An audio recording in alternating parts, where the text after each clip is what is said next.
बिस्मिल्लाहिर्रहमानिर्रहीम। शुरू अल्लाह के नाम से जो बड़ा मेहरबान निहायत रहम वाला है।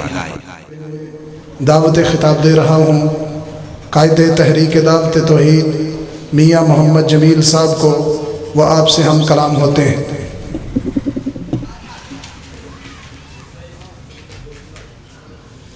अल्लाहुम्मा लकल हम्द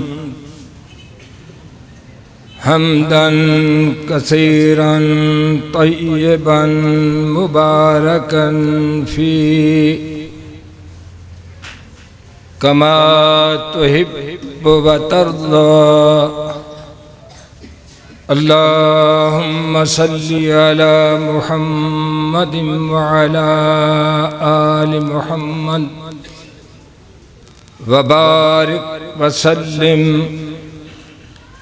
अऊज़ु बिल्लाहि मिनश शैतानिर रजीम। बिस्मिल्लाहिर रहमानिर रहीम।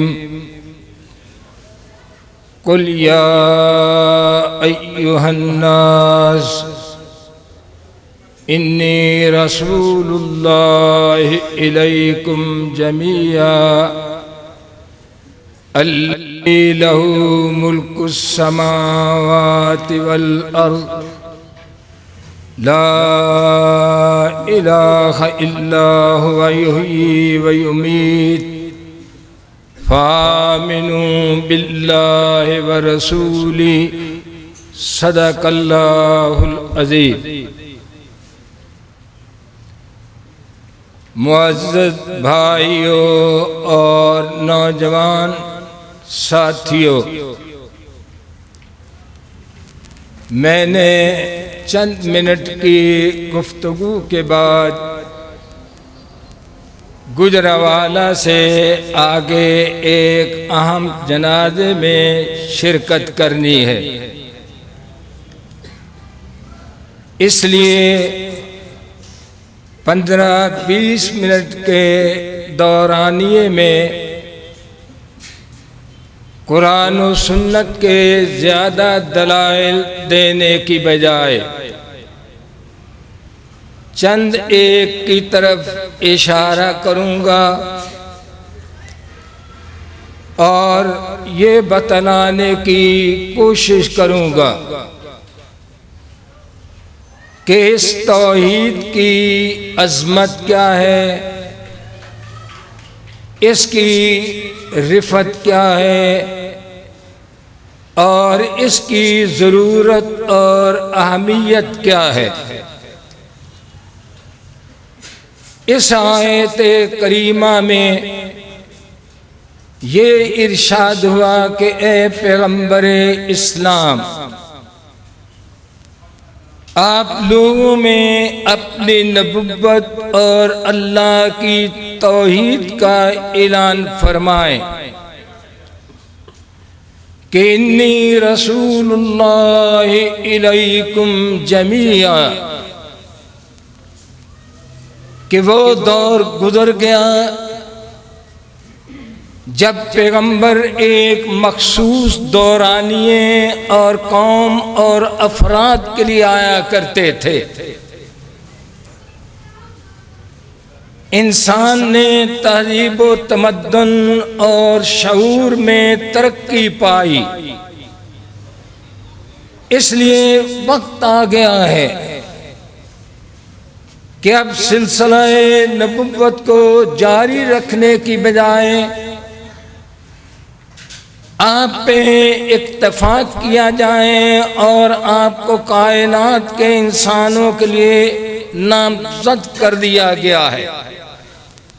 इसी की रोशनी में आपने ऐलान फरमाया कि इन्नी रसूलुल्लाहि इलैकुम जमीआ। ऐ कायनात के इंसानों, अल्लाह ने सबके लिए मुझे अपना नुमाइंदा और पैगंबर नामज़द फरमाया है और उस ज़ाते किबरियान ने मुझे नामज़द किया अल्लज़ी लहू मुल्कुस समावाति वल अर्द, जो ज़मीनों आसमानों और कायनात का खालिक और मालिक है, वही मौत व हयात पे इख्तियार रखने वाला। तुम्हें हुक्म ये है कि फामिनू बिल्लाहि व रसूलिही, अल्लाह पर ईमान लाओ और उसके नबी उम्मी पे ईमान लाओ। फिर नबी अलैहिस्सलातु वस्सलाम को तसल्ली देने के साथ लोगों को ये बात और अंदाज में समझाई, वमा अरसलना मिन क़ब्लिका मिर रसूल इल्ला नूही इलैहि अन्नहु ला इलाहा इल्ला अना फ़अबुदून। 17वां पारा, दूसरा रकू। फरमाया कि ए हबीबे किरदगार, आप लोगों को बार बार बतलाएं और समझाएं कि मेरे बगैर कोई माबूद नहीं, कोई हाजत रवा और मुश्किल कुशा नहीं। इसके बाद फिर इस बात की मजीद वज़ाहत फरमाई। फरमाया वमा अरसलना मिन क़ब्लिका मिर रसूल वमा वलक़द बअसना फ़ी कुल्लि उम्मतिर रसूला अन इअ्बुदुल्लाह वज्तनिबुत ताग़ूत फ़मिनहुम मन हदल्लाहु व मिनहुम हक़्क़त अलैहि ज़लाला फ़सीरू फ़िल अर्ज़ फ़ंज़ुरू कैफ़ कान आक़िबतुल मुकज़्ज़िबीन। बड़ा जलाल है कुरान के अंदर और अल्लाह के इस फरमान के अंदर। फरमाया कि वलक़द बअसना फ़ी कुल्लि उम्मतिर रसूला अन इअ्बुदुल्लाह वज्तनिबुत ताग़ूत फ़मिनहुम मन हदल्लाह व मिनहुम मन हक़्क़त अलैहि ज़लाला। फरमाया कि हमने हर उम्मत के लिए रसूल भेजा और उसके पैगाम की मुख्तसर तशरीह ये थी कि अनेबुदुल्लाह, ये ला इलाह की तशरीह हो रही है कि सिर्फ एक अल्लाह की इबादत करना है। वज्तनिबुत ताग़ूत, और ताग़ूत की इबादत से बचना है। गोया के तौहीद का प्रचार हो रहा है और शिर्क की नफी की जा रही है। ये बेस है कलमे की। जिसके दिल के अंदर, जिसके दिमाग के अंदर, जिसकी तबलीग के अंदर, जिसकी जिद्दोजहद के अंदर ये दो चीजें मौजूद नहीं। सबसे पहले मैंने दिल का नाम लिया है कि अल्लाह की तौहीद की गैरत मौजूद नहीं। रस्मी है,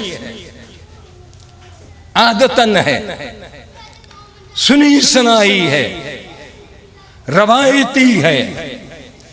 वो शेखुल हदीस हो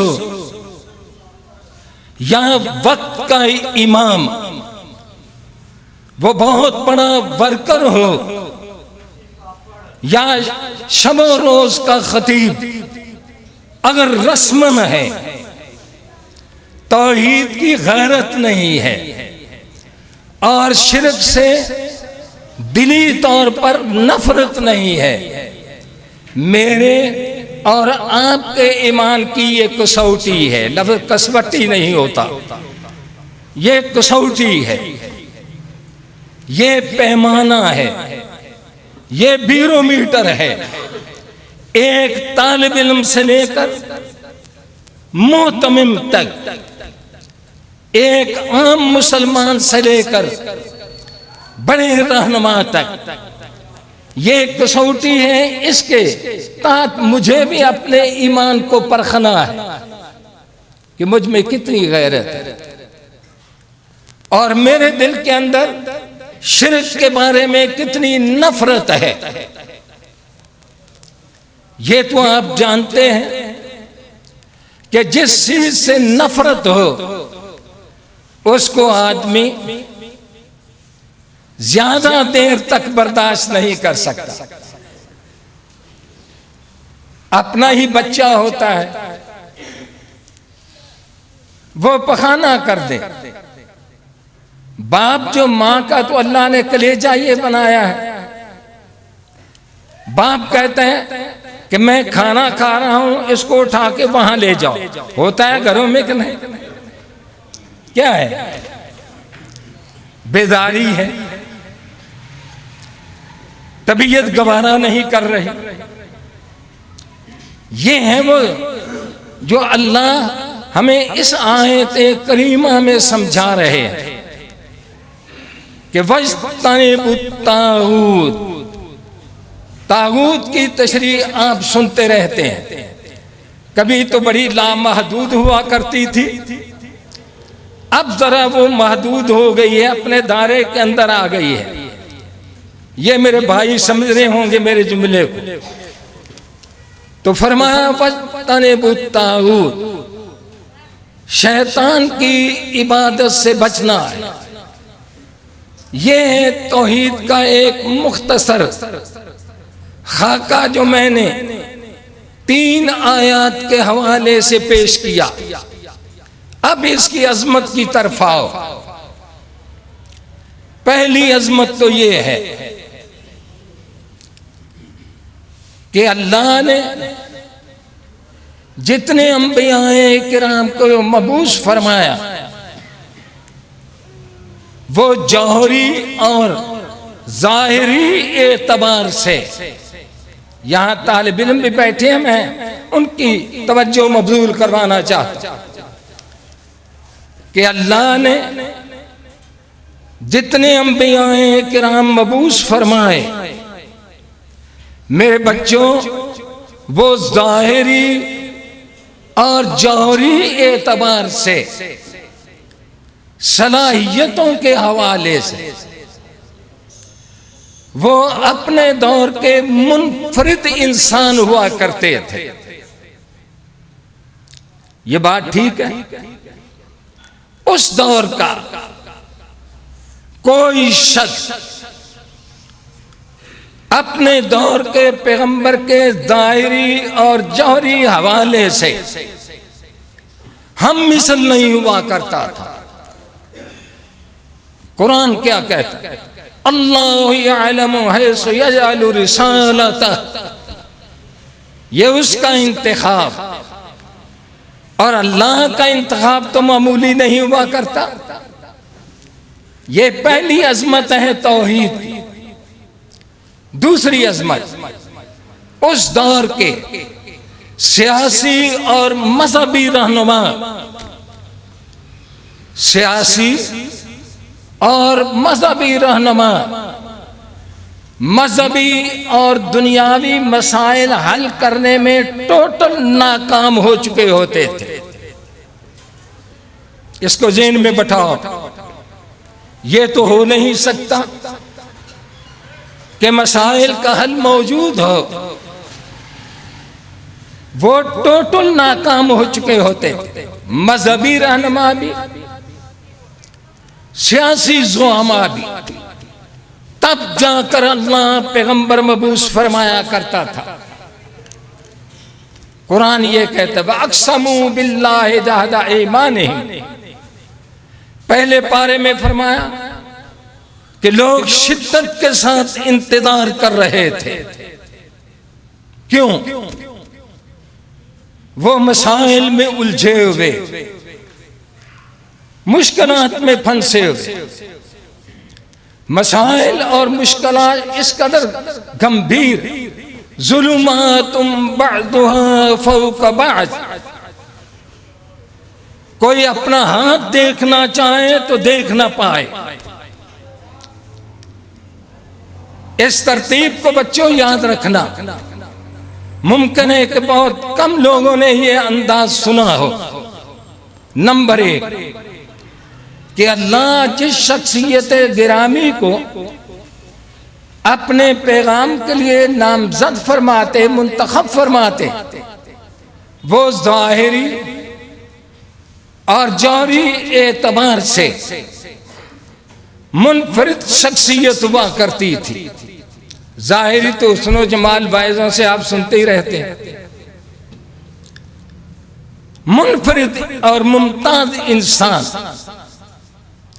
मसाइल के हवाले से उस दौर के मजहबी और सियासी पेशवा टोटल नाकाम हो जाते और लोग शिद्दत के साथ इंतजार किया करते थे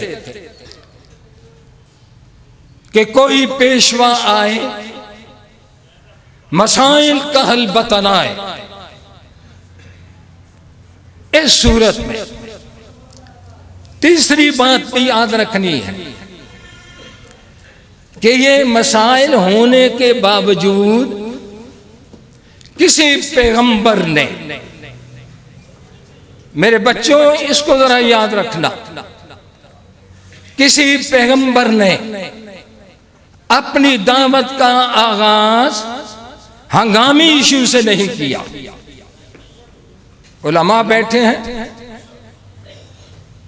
मैं 1 मिनट के लिए इजाजत पे दे सकता हूं कि जो मैं पॉइंट उठा रहा हूं अगर किसी को इश्तिबाह हो तो मैं 1 मिनट खामोशी भी इख्तियार कर सकता हूं, लेकिन मुझे 100% यकीन है, मैंने जब से ये दावत शुरू की तो अल्लाह की तौफीक से मैंने इसका मुतालिया भी किया और इस नतीजे पे पहुंचा कि तौहीद की अजमत का यह भी एक पहलू है जिसकी तरफ हमारे मिंबरों मेहराब की तवज्जो बहुत कम गई है।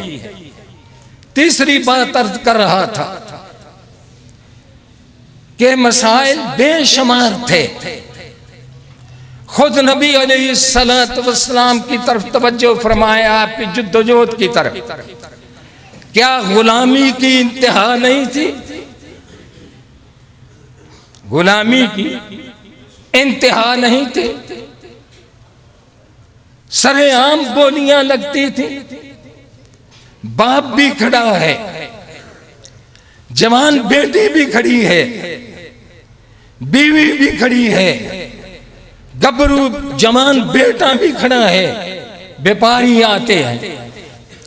जिस तरह कुर्बानी के मौके पे क्या होता, आगे होके व्यापारी देखते नहीं, जिसे हम अपनी जुबान में कहते हैं टोते नहीं। ये सूरत हाल, गुलामी इंतहा को पहुंची हुई, इंसानियत की तजलील हो रही है। जुल्म कितना है, जुल्म कितना, वो भी आप सुनते रहते। मुआशी अफ्तरी का आलम क्या है, गुर्बत की कैफियत क्या, गुर्बत की कैफियत के बारे में इमाम बुखारी इरशाद फरमाते हैं, नकल करते हैं, हदीस लंबी। फजाअ रजुलान अहदुहुमा यशकुल आइला व आखर यशकू कतअ सबील। वो अरब थे, बड़ी लंबी गुफ्तगू को चंद जुमलों में समेट लिया करते थे। हातम ताई का बेटा अभी मुसलमान नहीं हुआ, वो कहता है मैं देख रहा था अल्लाह के पैगंबर ने इस तरह टेक लगाई बैतुल्लाह के साथ। 2 आदमी आए, पहले ने गुर्बत की शिकायत की है, हदीस की तरतीब ये है। दूसरे ने कतअ सबील का लफ्ज बोला, कि अल्लाह के पैगंबर चादर और चार दीवारी का तहफ़्फ़ुज़ खत्म हुआ, दिन दिहाड़े लाशें तड़प रहे हैं। जिन्होंने सीरत का मुताला किया उन्हें मालूम कि काफिले, ताजर काफिले यूं नहीं जाते थे, सिक्योरिटी का बंदोबस्त होता था, दर्जनों के हिसाब से सिक्योरिटी वाले साथ साथ चलते थे। ये कैफियत नबी अलैहिस्सलातु वस्सलाम ने टेक छोड़ दी, सीधे होकर बैठ जा। आज का कोई खतीब होता, मैं तनकीद के नुक्ते नजर से बात नहीं करूंगा, निशानदही के हवाले से अर्ज कर रहा हूं। आज की तंजीम का कोई सरबराह होता, वो क्या कहता कि बिस्तरों उठाओ,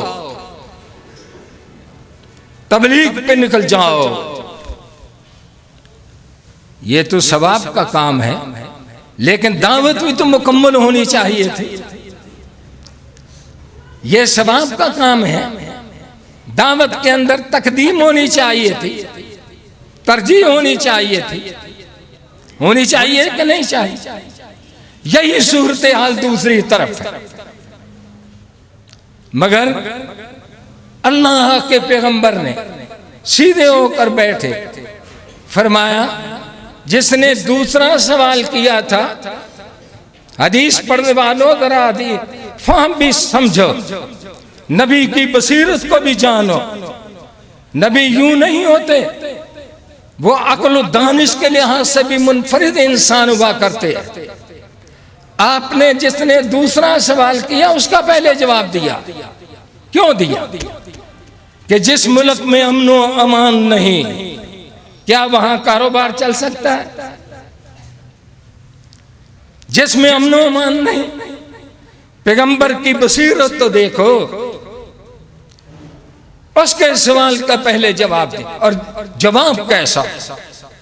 फरमाया कि अन करीब वक्त आएगा, बान करीब के लफ्ज़, अन करीब वक्त आएगा, हम इस तरह अमन व अमान कायम कर देंगे, कोई मुआशरे का उबाश,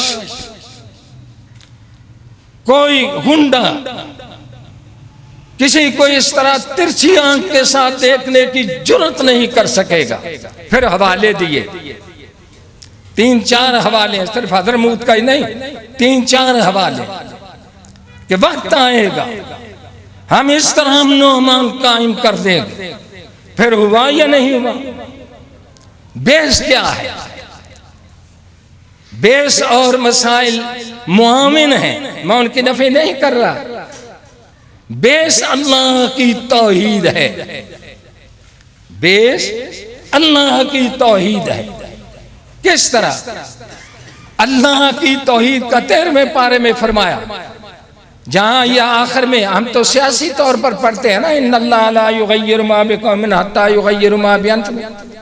इसको शुरू तो करो, बात लंबी हो जाएगी। इसको शुरू तो अल्लाह यअलमु मा तहमिलु कुल्लु उन्सा, कि इंसान तू मेरी निगरानी में है, मैं मुसलसल तेरी निगरानी कर रहा। जब किसी इंसान का ये ज़हन बन जाए मेरी निगरानी हो रही है, आओ मुफ्ती साहब आओ, बस 5 मिनट खत्म कर। मैं तो हदीस गरीब सुनना चाहता हूं, लेकिन मैं जनाजे दे जाए। तौहीद देखें, इस आयत के जरिए भी और भी दर्जनों आयत, इसका तसव्वुर क्या है? जब इंसान अपने आप को किसी की निगरानी, किसी का लफ्ज़ छोड़ देते हैं, अल्लाह की निगरानी में समझता है, तो ज़हन बदलता है या नहीं बदलता? तो नफ्सियात का उसूल क्या है? इनकलाब की बुनियाद क्या है? तब्दीली का आगाज कहां से होता है? पहले ज़हन बदलता है, फिर इंसान बदलता है, कि इसके बगैर भी बदल जाता है। पहले ज़हन बदलता है, पैगंबर ज़हन बदला करते थे, फिर इंसान बदलता है भाइयों, इंसान बदलता है तो फिर निज़ाम बदलता है। व आखिरु दावाना अनिल हम्दुलिल्लाहि रब्बिल आलमीन।